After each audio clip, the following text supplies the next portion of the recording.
Welcome, Shadow Seekers, to American Shadows, Crimes and Chronicles. Today, we're unearthing a tale that'll haunt your thoughts long after it ends. Whether you're glued to the screen or just listening in, you're in for a wild ride through history's darkest corners. If you're new, hit subscribe to join our mission of exposing America's hidden truths. Regulars, your likes fuel our journey into the unknown. Now, let's peel back the layers of time and reveal the secrets beneath. Ready? Let's begin. 7 witnesses. Recanted. Did Georgia execute an innocent man? Hello, friends, and welcome to American Shadows, Crimes and Chronicles. Today, we're delving into one of the most controversial and heart-wrenching cases in recent American history, a tale that challenges our notions of justice, race, and the irreversible nature of the death penalty. On September 21, 2011, as the world watched and protesters gathered, Troy Anthony Davis drew his last breath on a gurney in Georgia, proclaiming his innocence until the very end. What transforms a routine murder investigation into a global cause célèbre? How does a case with no physical evidence lead to a death sentence that shakes the foundations of our justice system? And why, years after his execution, does the name Troy Davis continue to haunt discussions about criminal justice reform and the death penalty? Before we unravel this complex and profoundly unsettling story, I want to extend my heartfelt thanks to all of you who support our work. Your likes, comments, and shares aren't just numbers to us. They're the lifeblood of this channel. You're doing an amazing job spreading the word about these important stories, and we couldn't be more grateful. As we navigate through this contentious narrative, we'd love to hear your thoughts. What are your perspectives on the death penalty and the justice system? Do you believe that cases like Troy Davis's reveal fundamental flaws in how we administer justice? Share your insights in the comments below. Your voices add invaluable depth to these discussions. Now, let's journey back to a warm summer night in Savannah, Georgia, where a single act of violence would set in motion a legal battle spanning 2 decades and capturing the attention of millions around the world. A fateful night in Savannah. It was just after midnight on August 19, 1989.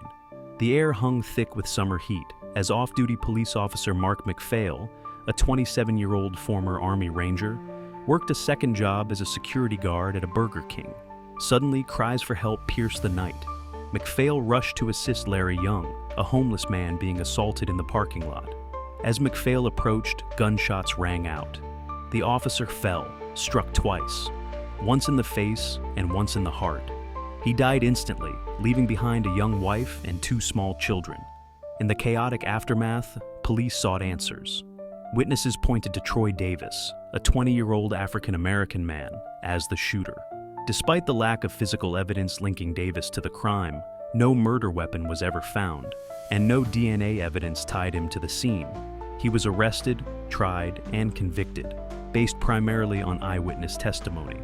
On August 28, 1991, Troy Davis was sentenced to death. The shadow of doubt. What followed was a legal odyssey that would span 2 decades and capture international attention.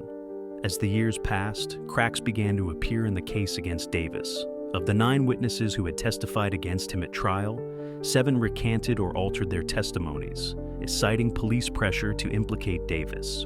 One of the remaining witnesses, Sylvester "Red" Coles, was himself implicated by others as the real killer.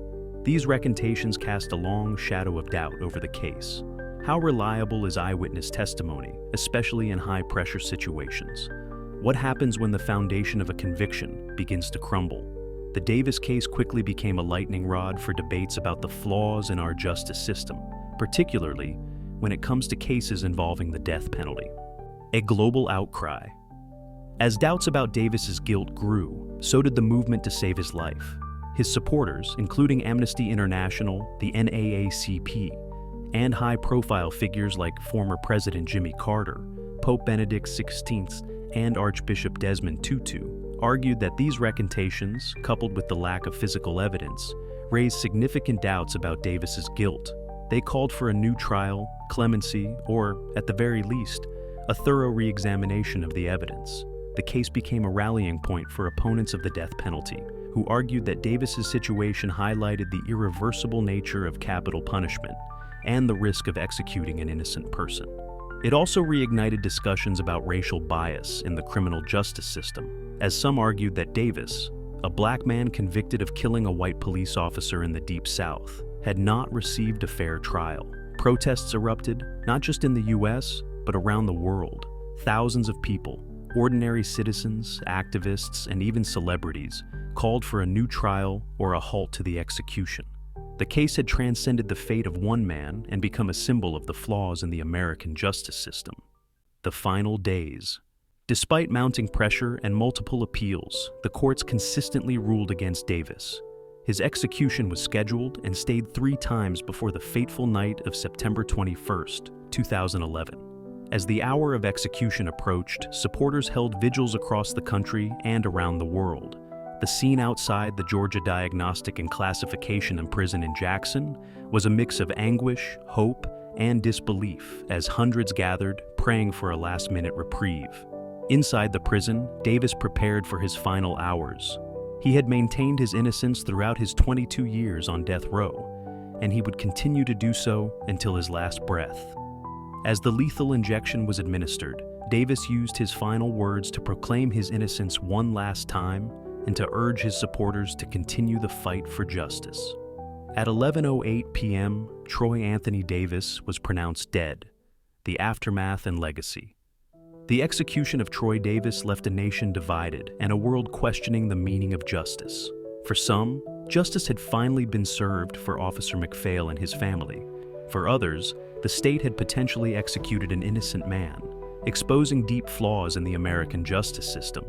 In the years since Davis's execution, his case has continued to be a subject of debate and reflection.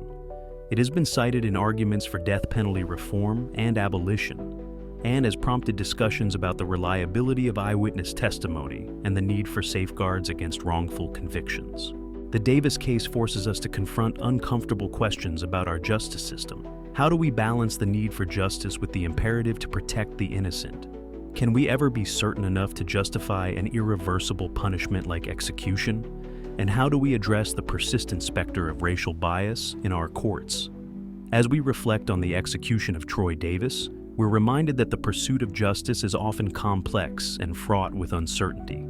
His case stands as a stark reminder of the weighty responsibility borne by our justice system and the profound consequences when that system may fall short.